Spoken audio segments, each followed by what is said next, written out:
जय हिंद, वंदे मातरम। दोस्तों, कैसे हैं आप लोग? उम्मीद करता हूँ सब आप अच्छे होंगे, बढ़िया होंगे, मस्त होंगे। तो आज मेरा मॉडल पेपर वही हाई स्कूल और इंटर का ही है, दोनों के लेवल का है। क्वेश्चन हमारा है, हमारे जैसे बहुकोशिकीय जो हम सब हैं क्या है, यूकैरियोटिक हैं, बहुकोशिकीय हैं यानी मल्टी सेलुलर जिन्हें कहेंगे, जीवों में ऑक्सीजन की आवश्यकता पूरी करने में विसरण क्यों अपर्याप्त है? क्योंकि डिफ्यूजन जो होता है, जो विसरण होता है, सिंगल सेल में हो जाता है। सिंगल सेल में आसान रहता है, ठीक रहता है डिफ्यूजन। लेकिन हम लोग मल्टी सेलुलर हैं, बहुत सारी कोशिका हमारे हमारे शरीर के अंदर है, और हम सब जटिल जीवधारी हैं। और जटिल जीवधारी जैसे कैसे कह सकते हैं कि जटिल जीवधारी हैं? हमारा देखिए, अगर हर एक अंग का ले लिया जाए, पर्टिकुलर अंग की, दिमाग की कोशिका अलग टाइप की है, यकृत की कोशिका अलग टाइप की है, और किडनी की कोशिका अलग टाइप की है, हार्ट की कोशिका अलग टाइप की है, यानी सबकी कोशिकाएं अलग अलग टाइप की, वो भी अरबों की संख्या में है। इसीलिए हमें क्या बोला जाता है, मल्टी सेलुलर, वो भी जटिल वाले, यानी जटिल जीव हैं वो भी मल्टी सेलुलर हैं। तो वही कह रहा है कि हमारे जैसे बहुकोशिकीय जीव में ऑक्सीजन की आवश्यकता पूरी करने के लिए डिफ्यूजन अपर्याप्त क्यों है? क्योंकि डिफ्यूजन जो होता है सिर्फ और सिर्फ सिंगल सेल में हो सकता है। सिंगल सेल में आसान है क्योंकि एक ही सेल में करना है, तो उसमें बहुत छोटा छोटा माध्यम होता है जिसके द्वारा वो एक ही सेल से डिफ्यूजन कर लेते हैं, उनमें हो जाएगा। लेकिन अगर जैसे हम जैसे जीवों में देखा जाए, तो हम जैसे जीवों में डिफ्यूजन अपर्याप्त नहीं हो पाएगा ऑक्सीजन। तो यही कह रहा है कि बहुकोशिकीय जीव जैसे मनुष्य में शरीर का आकार बड़ा, बहुत बड़ा, ठीक है, होता है, तथा शरीर की संरचना इनकी क्या होती है, जटिल होती है। बहुकोशिकीय जीवों में सभी कोशिकाएं सीधे ही पर्यावरण के संपर्क में नहीं होती। अब कह दो कि हमारे दिमाग की कोशिका सीधे पर्यावरण के संपर्क में है, नहीं है। ऊपर स्किन है, ठीक है, स्किन है, उसके ऊपर बहुत सारे, जैसे दिमाग की कोशिका है तो उसमें हड्डी, कपाल है, फिर हड्डी, कपाल है, फिर उसके बाद स्किन है, उसके बाद बाल है, फिर यानी ये सीधा पर्यावरण के संपर्क में नहीं है। और जैसे एक कोशिका जीव है तो उनका एक ही कोशिका उनका पूरा शरीर है, तो इसलिए वो उनका क्या सीधा पर्यावरण के संपर्क में है, और उतना जटिल भी नहीं है जितना हम लोग का जटिल होता है। तो इसीलिए कहते हैं कि हमारा जो आकार है, शरीर का आकार बहुत बड़ा है इन लोगों की तुलना में, और जटिल भी है, और सीधा संपर्क में नहीं आता वातावरण के। अतः साधारण विसरण सभी कोशिकाओं की ऑक्सीजन की आवश्यकता पूरी करने के लिए पर्याप्त नहीं है। यानी अगर साधारण विसरण करें तो भाई अलग अलग प्रकार की कोशिकाएं हैं, अलग अलग है। जब अलग अलग कोशिकाएं हैं तो अलग अलग तरीके से विसरण भी होना चाहिए, क्योंकि किसी की कहीं कोशिका लंबी है, न्यूरॉन की कोशिका लंबी है, नेफ्रॉन की पाइप की तरह है, इस तरीके से। और यकृत की कोशिका हेपेटिक कोशिका है, ठीक है, कहीं कोशिका गोलाकार है, कहीं अंडाकार है, कहीं लंबवत है, कहीं कुछ है, कहीं कुछ है। तो मतलब अलग अलग कोशिकाएं अलग अलग प्रकार की डिफ्यूजन होती हैं उनमें। और हमारी कोशिका, हमारे शरीर में बहुत अनेकों प्रकार की कोशिकाएं हैं, तो सबके लिए अलग अलग विसरण पर्याप्त नहीं हो पाएगा। सही, अब सबके लिए अलग अलग विसरण ठीक नहीं, मतलब हो नहीं पाएगा। हमारा शरीर में ऑक्सीजन के लिए सिर्फ और सिर्फ बेटर है क्या, ऑक्सीशोषण, यानी ग्लूकोज के अणु लो, और क्या करो, ग्लूकोज के अणु लो, ग्लूकोज के अणु लो, और प्लस ऑक्सीजन के साथ क्या करो, जारण कर दो, आपको ऊर्जा मिल जाएगी। क्वेश्चन है, ज्यो प्रौद्योगिकी में आधुनिक खोज के लिए कौन कौन से क्षेत्र हैं? ज्यो प्रौद्योगिकी यानी अब हमारे ज्यो प्रौद्योगिकी में आधुनिक खोज है, जैसे अब सारे डीएनए फिंगर प्रिंटिंग, ठीक है, में क्या हो जाता है, एक डीएनए फिंगर प्रिंटिंग का भाग है उनमें। जैसे कि कोई डीएनए, कोई जीन खराब है तो जीन वहाँ का चेंज हो जाए, तो जीन चेंजिंग वाली तकनीकी, ये वही सारी चीज़ें। कृषि आ गई, हमारी औषधि आ गई। तो जो प्रौद्योगिकी में हमारा इतना इतना सारा क्षेत्र आते हैं।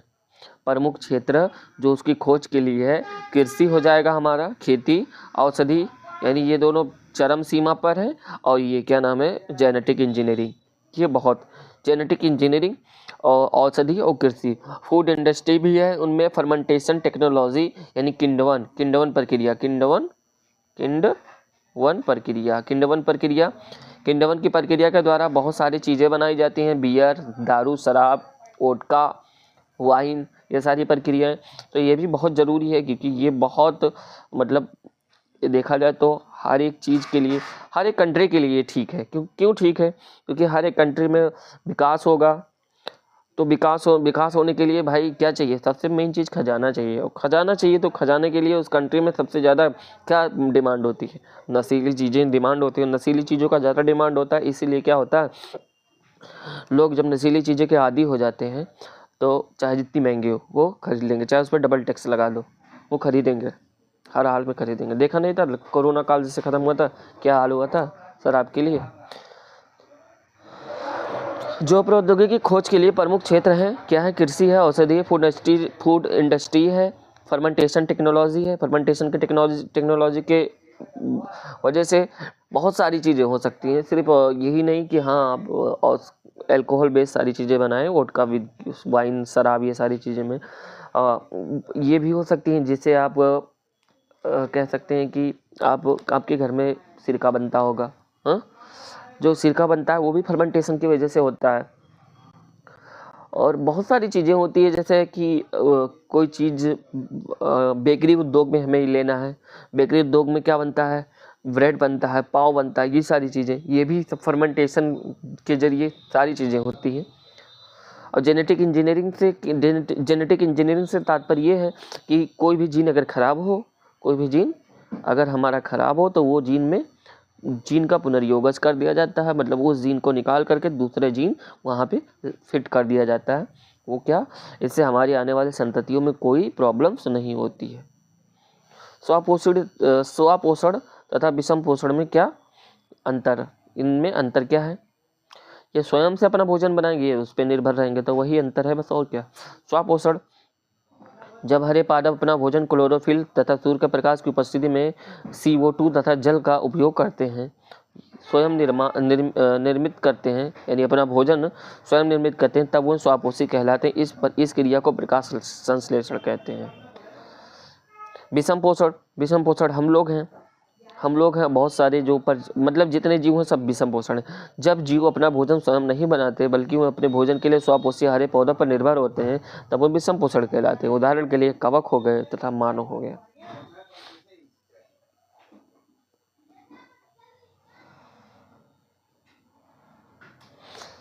क्वेश्चन है, हमारे आशा में अम्ल की भूमिका क्या है? HCl, जो HCl हाइड्रोक्लोरिक अम्ल है, ये अम्ल क्या करता है? बैक्टीरिया को मार देता है। किसको?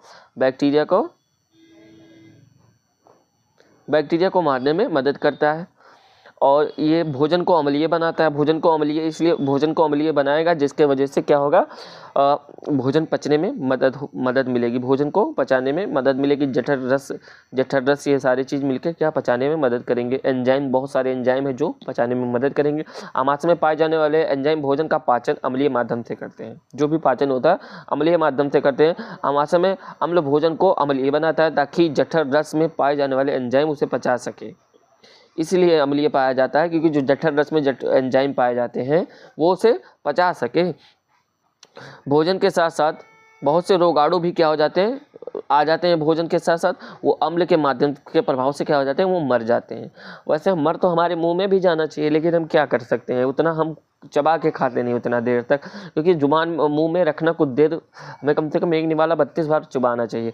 और 32 बार जब चबाएंगे नहीं तो मतलब निकल जाएंगे, और निकल जाएंगे। चावल आप खाते हो, कितना निवाला चबाते होगे? बहुत कम निवाला चबाते हो, निकल जाते होगे। तो रीजन यही है कि हाँ, मुंह में जो लाइसोजाइम एंजाइम है वो कुछ काम ही नहीं कर पाता उतना। किण्वन किस प्रकार का श्वसन कहाँ होता है? किण्वन एक अवायवीय श्वसन है। किण्वन कौन सा श्वसन है? अवायवीय श्वसन है। कि किण्वन में क्या करता है, अनाक्षी श्वसन कह सकते हैं। अनाक्षी श्वसन अनाक्षी श्वसन माने बिना ऑक्सीजन की आपूर्ति, बिना ऑक्सीजन अनुपस्थिति में ऑक्सीजन की।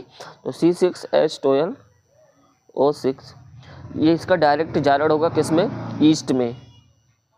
ईस्ट में। तो फिर क्या बनेगा? एथिल एल्कोहल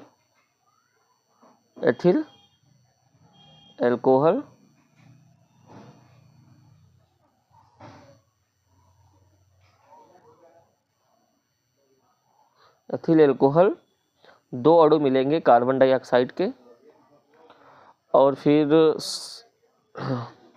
2 ATP मिलेंगे, 2 ATP मिलेंगे। तो मतलब इनमें ऑक्सीजन की ज़रूरत नहीं पड़ी। एथिल एल्कोहल क्या बन गया, ये किंडवन प्रक्रिया से प्रोसेस होकर के क्या बन गया, एल्कोहल बन गया। वही मीठा जो हम ग्लूकोज था, मेरा ग्लूकोज था, वो एथिल एल्कोहल बन गया। तो ये किंडवन प्रक्रिया होती है। किंडवन एक अवायवीय श्वसन है। किस प्रकार का श्वसन है, अवायवीय लिख सकते हो या फिर अनाक्षी लिख सकते हो।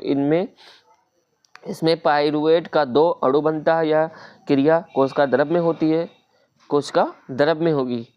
इसका प्रत्येक चरण विशिष्ट एंजाइम के द्वारा उत्प्रेरित होता है। किण्वन वह प्रक्रिया जिसमें पाइरुवेट ऑक्सीजन की अनुपस्थिति में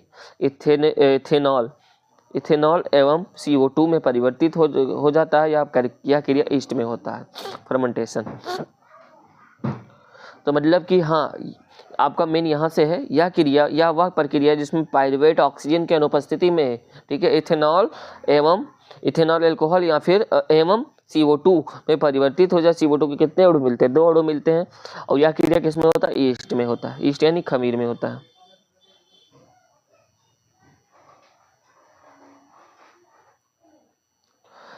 क्वेश्चन है, लगातार दौड़ने से व्यक्ति की पेशी में दर्द क्यों हो जाता है। लगातार दौड़ोगे ही नहीं, कुछ भी आप कभी नहीं खेले हो, अगर तुम खेलना शुरू कर दो, दौड़ने वाला, फिर मैच खेलना शुरू कर दो, कभी नहीं खेले हो, बैडमिंटन खेलना शुरू कर दो, कभी नहीं खेले हो, तो 1 दिन 2 दिन खेलोगे, 3 दिन खेलोगे, चौथे दिन उठ नहीं पाओगे।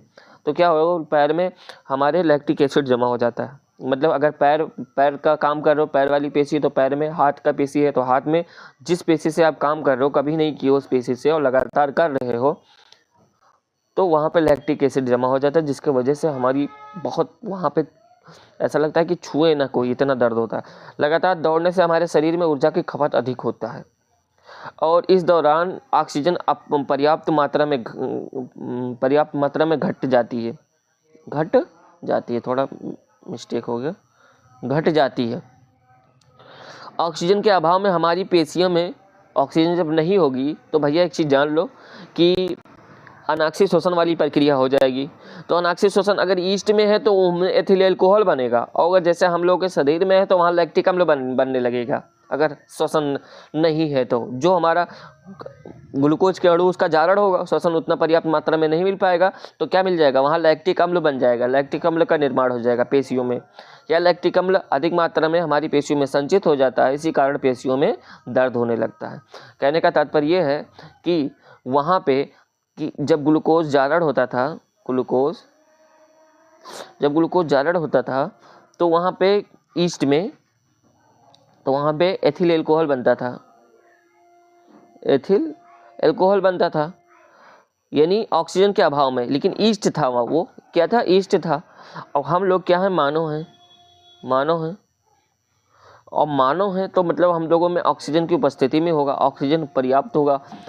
और यही जब हम दौड़ देते हैं तो हमारे शरीर में अच्छा खासा ऑक्सीजन कम हो जाता है। तो जब ऑक्सीजन का अभाव होगा उस समय, तो ऑक्सीजन मान लीजिए एब्सेंट हो गया, तो वही जो ग्लूकोज था, तो अब बिना ऑक्सीजन की उपस्थिति में इसका जारण होगा, तो क्या होगा, ये भी अनाक्षी श्वसन कहलाएगा, नहीं कहलाएगा।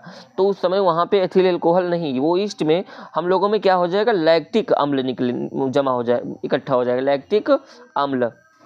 लैक्टिक अम्ल इकट्ठा हो जाएगा। वो लैक्टिक अम्ल हमारी पेशियों में इकट्ठा हो जाएगा, जिस पेशियों में हमारी काम ज़्यादा हो रही है, पैर वाली, हाथ वाली, जहाँ की पेशियाँ, तो वहाँ लैक्टिक अम्ल जमा हो जाएगा, जिसकी वजह से हमें दर्द महसूस होगा। बहुत ऐसा होगा कि हम खटिया से उठ नहीं पाएंगे, ये हाल होगा।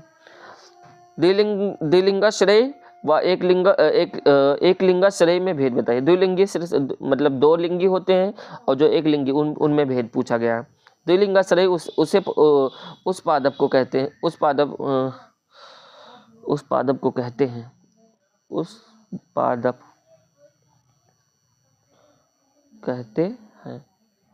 द्विलिंगाश्रय उस पादप को कहते हैं जिनमें नर व मादा पुष्प दोनों ही एक ही पादप में लगे हो। जैसे गुड़हल ले लो, हाँ, गुड़हल नर और मादा पुष्प, ठीक है, जो जायांग और पुंकेश्वर दोनों एक ही में होता है। जबकि एक लिंगाश्रयी पादप में नर व मादा पुष्प अलग अलग पादप पे लगे होते हैं। अब जैसे कि यहाँ पे उदाहरण भी दे दिएगा, नारियल द्विलिंगी पादप है, ठीक है, नारियल का। और खजूर जो होगा एक लिंगी, पपीता भी क्या हो गया, एक लिंगी, पपीता क्या हो जाएगा, एक लिंगी।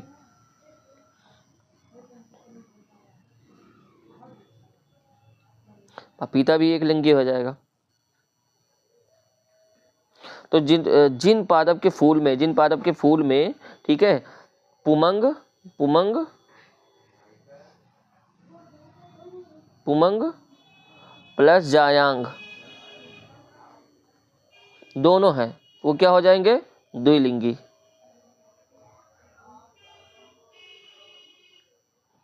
और जिन पादप के फूल में या तो पुमंग है या फिर या जायांग है, वो एक लिंगी होंगे। यानी दोनों में से कोई एक है, उन्हें क्या कहेंगे, एक लिंगी।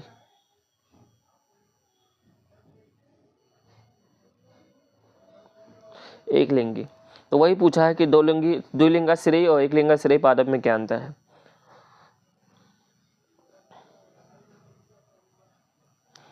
लैंगिक द्विरूपता क्या होती है, उदाहरण देकर समझाए। लैंगिक द्विरूपता, अब पहचानना, क्या पहचानना, वही सारी चीजें हैं।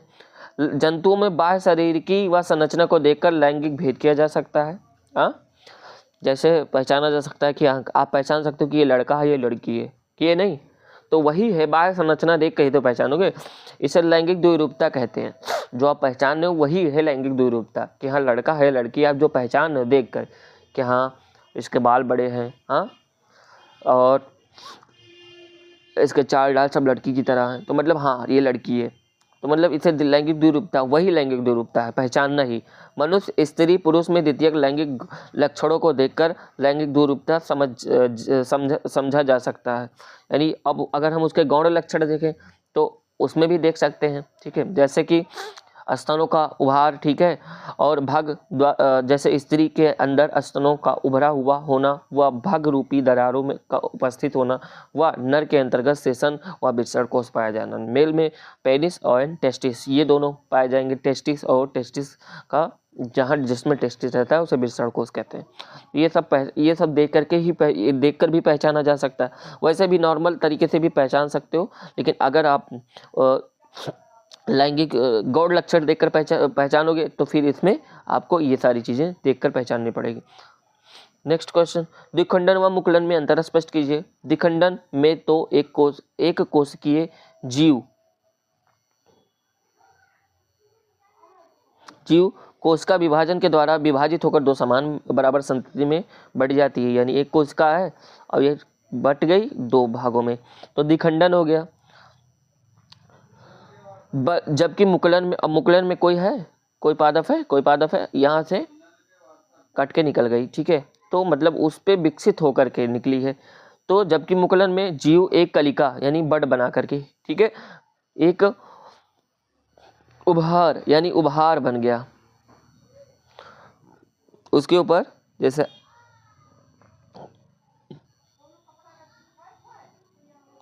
हाइड्रा है, अब यहाँ हाइड्रा के ऊपर उभार बन गया, ये छोटा था उभार बन गया, अब धीरे धीरे ये बढ़ता रहता है, धीरे धीरे ये बढ़ता रहता है, बाद में एक जीव के रूप में अलग हो जाता है। बाद में वो क्या हो जाएगा, अलग हो जाएगा, अपना स्वयं का अपना अलग हो जाएगा, इससे अपने जनक से अलग हो जाएगा। तो अब यही है अंतर द्विखंडन और मुकुलन में, ठीक है, क्या होता है कि जीव जो होता है अपने ही पेरेंट से पहले उसमें एक उभार बनाता है, उभार बना करके, और वो धीरे धीरे विकसित होकर के वो अलग हो जाएगा, वो खंडित नहीं होगा, कोशिका वहाँ की खंडित नहीं होगी।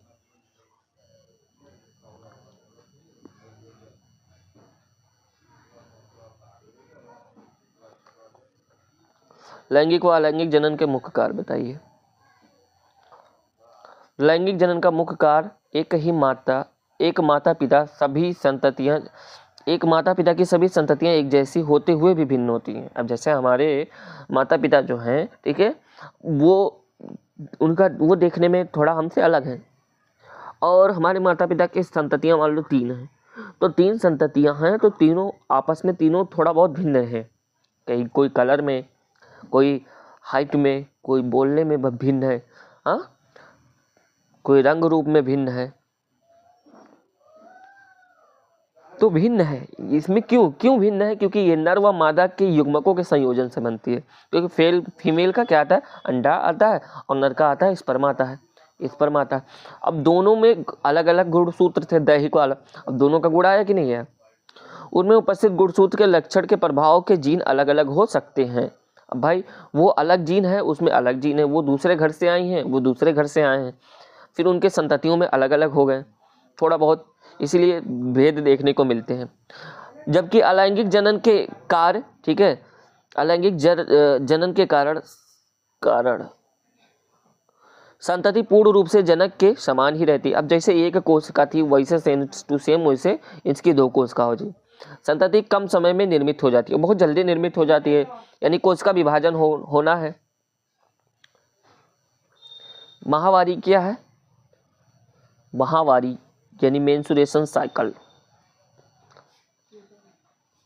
मासिक चक्र, यह हर मंथ चलता रहता है। इसका मादा मनुष्य में शरीर पर क्या प्रभाव पड़ता है? अब शरीर पर प्रभाव क्या पड़ता है ये जान लेते हैं। मादाओं में गर्भाशय का अंतःस्तर, जो अंतःस्तर होता है, अंडे को ग्रहण करने के लिए गिर जाता है, और ये हर क्यों गिरता है? उसके स्थान पे नया अंतःस्तर बन जाता है। तो ये जो गिरता है वही एक प्रकार का रुधिर परिक्रम होता है। वो म्यूकस होता है, वो म्यूकस धीरे धीरे क्या होता है? टूटता है, और टूटता है क्योंकि वो अंडे को निषेचित अंडे के लिए एक स्थान बनाया था, लेकिन अंडा निषेचित होकर नहीं गया।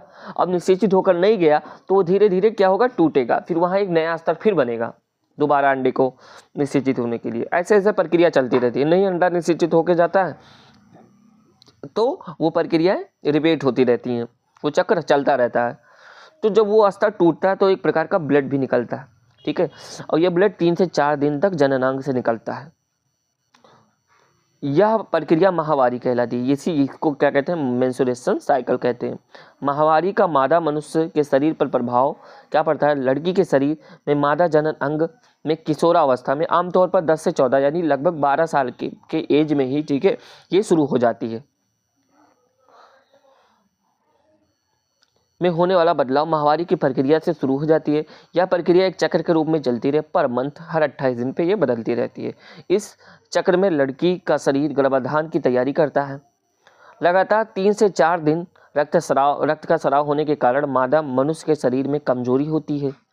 पेट दर्द भी होता है, कभी कभी नहीं होता है, ठीक है, कमर में दर्द होता है, हाथ पैर दर्द होता है, आलसपन आ जाती है तथा शरीर में बेचैनी महसूस होती है, कभी कभी चक्कर आने लगती है। इस प्रकार माहवारी या ऋतुस्राव का मादा मनुष्य के शरीर पर प्रभाव पड़ता है। ऋतुस्राव या मेंस्ट्रुएशन साइकिल कह सकते हो, यानी मादा शरीर पर प्रभाव पड़ता है।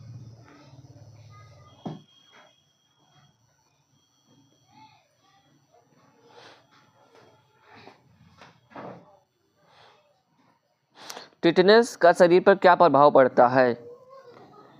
टिटनेस एक गंभीर जीवाणु रोग है जो मांसपेशियों में ऐंठन और सांस लेने में समस्या पैदा कर सकता है। तो भैया आज के बाद कहीं अगर आपके पैर में, हाथों में, कहीं पे भी कट फट जाए ज़्यादा तो आप एक टिटवैग लगवा लीजिएगा।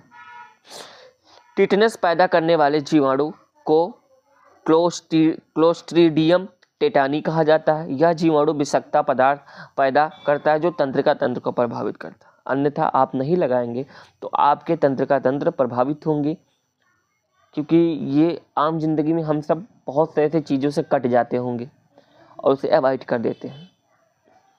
तो अवॉइड नहीं करना है। कहीं पर भी अगर लोहे वाली चीज़ों से कट जाइए या फिर शीशा कुछ भी कट जाए तो आप वहाँ पे टिटवैग लगवाइए ज़रूर, अन्यथा हमारी तंत्रिका तंत्र को प्रभावित करेगा तो कुछ भी हो सकता है। तंत्रिका तंत्र में छोटी से छोटी समस्या को लेकर बड़ी से बड़ी समस्या भी हो सकती है।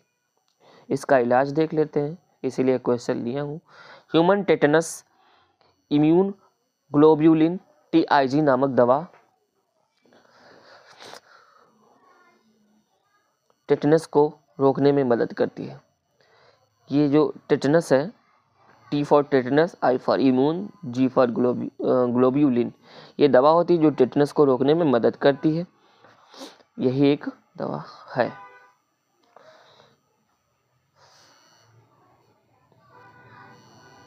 अब क्वेश्चंस नहीं है। उम्मीद करता हूँ आपको समझ में आया होगा। कोई भी समस्या होगी तो कमेंट बॉक्स है, कमेंट बॉक्स में आप कमेंट कीजिएगा। और हाँ, अगर नहीं समझ में आ रहा है तो एक बार वीडियो को दोबारा रिवेट करके देख लीजिए। हाँ, समझ में आ जाएगा, क्योंकि आप मन लगाओगे समझ में आएगा, अन्यथा नहीं मन लगाओगे तो वो तो भाई कितना भी कोई कोशिश कर ले नहीं समझ पाओगे। तो उम्मीद करता हूँ आपको समझ में आएगा। तब तक के लिए चलते हैं।